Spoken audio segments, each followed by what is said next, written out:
салому дуруди бепоён ба кулли мухлисони барномаи дар шабакаҳои иҷтимоӣ. Фирдавси Хурсанд топ хабарҳои варзиширо мегӯяд. оғоз мекунем. яке аз машҳуртарин равзгари ташкилоти размии UFC Камару Усман дирӯз пешорӯи журналистон қарор гирифт ва доири чанд мавзӯъ бо онҳо мусоҳиба анҷом дод. он ҷо ҳатто атрофи карьераи яке аз равзгарони машҳури дигар Конор Макгрегор низ суҳбат тӯл кашид ва Усман рӯ ба таназзул ниҳодани фаъолияти ирландиро дар муваффақ шудан дар роҳи ба даст овардани дороии аз ҳад зиёд донист. ӯ гуфтааст ки ман намедонам ки оё Макгрегор ҳамчун равзгари хуб фаъолияти худро хотима дод ё не, вале медонам ки чемпион буд. ман ҳамихе фикр мекунам, чун вақте бо касе рақобат менамоям, аввал хислати ӯро месанҷам. вақте рақобати касеро тамошо мекунам, рӯҳияи ӯро аҳамият медиҳам. аз инро огаҳ нестам ки оё мақсади асосии Макгрегор ба UFC омадан воқеан ба хотири пул буд ё на. дар таърихи зиндагии ӯ чунин далел ҳаст ки ӯ бечораҳол калон шудааст ва ман фикр мекунам ки ӯ ба он хотир меҳнат кард ки бечораҳол набошад. акнун ӯ камбағал нест. агар воқеан ӯ ба хотири пул омад,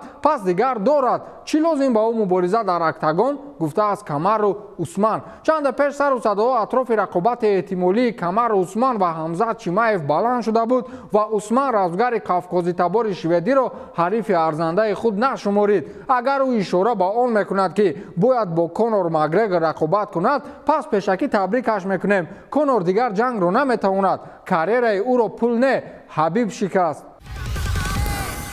охирин бозии мавсими гузашта низ баргузор шуд. дастаҳои Реал Мадрид ва Айнтрахти Олмон ки яке дар Лигаи Чемпионҳо ва дигаре дар Лигаи Аврупо қаҳрамон шуданд, шаби гузашта барои ба даст овардани ҷоизаи Суперҷоми Аврупо ба майдон баромаданд. Бензема ва Давид Алаба як голӣ заданд ва кори Айнтрахт ба ҳамин тамом шуд. Реал Мадрид бо ин ғолибият рекорди таърихии дастаҳои Барселона ва Миланро такрор намуд. дастаи Реал дар қатори дастаҳои мазкур сеюмин бошгоҳе гардид ки дар мусобиқаи Суперҷоми Аврупо 5 маротиба чемпион мешавад ва чизи дигарро ҳам бояд қайд намоем ки Реал Мадрид ҳамаи 5 ҷоизаи мазкурро дар асри 21 ба даст овардааст. ана бачаҷон ин дастаро Реал мегӯянд. бошгоҳи шоҳона дар Лигаи Чемпионҳо ва Суперҷоми Аврупо ғолиб шуданро одат кардааст, на дар ким кадом як мусобиқаи ҷоми Гампера.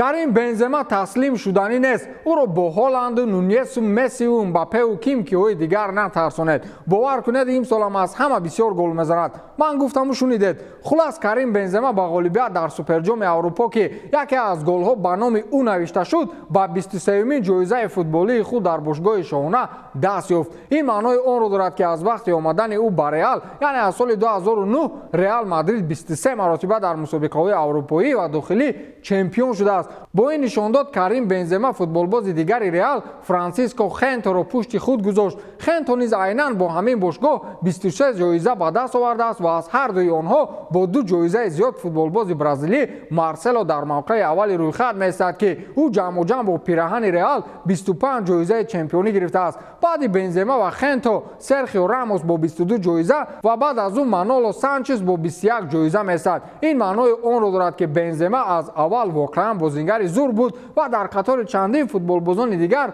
ӯ ҳам қурбонии карьераи боварнакардании Роналду ва Месси гаштааст. ӯ инро ҳамакнун исбот мекунад ва дигаронро маҷбур месозад ки ба ин бовар намоянд. ҳамдастаи ӯ Казимиро ин андешаро тақвият дод ва гуфт ки қаблан дар ҳайати мо Бичо буд. дар Мадрид Роналдуро чунин ном мебаранд: Бичо. ӯ дар як мавсим 50 гол мезад ва чашми ҳамаи мо танҳо ӯро медид. аммо Бензема тамоман тағйир наёфтааст. ӯ аз аввал беҳтарин рақами 9 дунё буд. имсол фақат Бензема ба хулосае омад ки ба пеш қадам гузорад ва мо дидем ки ба чӣ корҳое даст ёфт. ӯ бояд туби тиллоӣ бигирад. касе аз рӯи қоидаҳои ҷоизаи мазкур ба ӯ ҳатто наздик нест, гуфтааст Каземиро. 1-2 сол пеш ҳам ба Левандовски барои ин ҷоиза касе ҳатто наздик набуд, вале дар насибаш ки набуд, нагирифт. ҳоло то ҷоизагирӣ вақт бисёр аст ва мебинед ки бо 100 баҳонаи дигар ба як нафари дигар медиҳанд. ба қавли мардумӣ биёед тағаи мухлисони Реалро ҳам як таъриф кунем. ин ҷо ягон шаку шубҳа надорад ки мавсими гузашта Реал 70% бо шарофати истеъдоди мураббигии Карло Анчелоти муваффақ шуд. ин мутахассиси итолиёвӣ дар масири кулли фаъолияти мураббигиаш ҳаминак аз 24-умин ҷоизаи футболиаш истиқбол гирифт. Реал Мадрид дирӯз дастаи Айнтрахтро дар Суперҷоми Аврупо шикаст дод ва ин ҷоиза барои Карло Анчелоти 8-умин ҷоиза ба дастаи Реал ба ҳисоб меравад. дар ин баробар ӯ бо дастаи Милан низ ба гирифтани 8 ҷоиза даст ёфтааст. Бо дастаҳои Бавария ва Челси 3 маротибагӣ ва бо дастаҳои Ювентус ва ПСЖ 1 маротибагӣ ҷоизаи чемпионӣ ба даст овардааст. ҳамчун сармураббии Реал бошад, чӣ гуна гуфтем 8 ҷоизаи чемпионӣ дорад ки ин мавсим шояд ин омор барзиёд шавад. Бояд инро ҳам қайд намоем ки ҳоли ҳозир дар ҷоизадорӣ дар Суперҷоми Аврупо Анчелоти рақами 1 аст ва бо 4 ғалабаи дигар дар Лигаи Чемпионҳо ӯ дар ҷои якуми рӯйхати ҷоизадорон меистад. Анчелоти душвортарин дараҷаҳои футболиро мавсими гузашта паси сар кард. Дигар Клоп ва Гвардиола гап намезананд.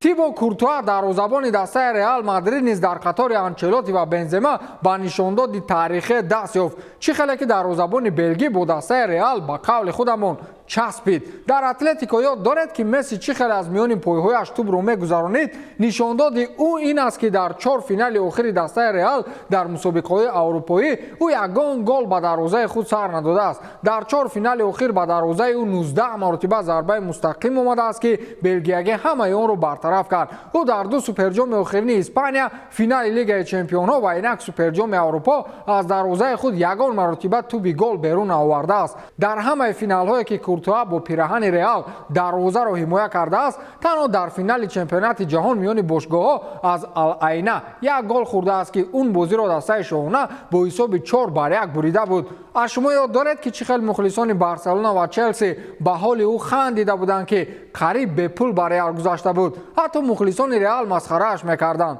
ба ҳамин тамом то дидор хайр.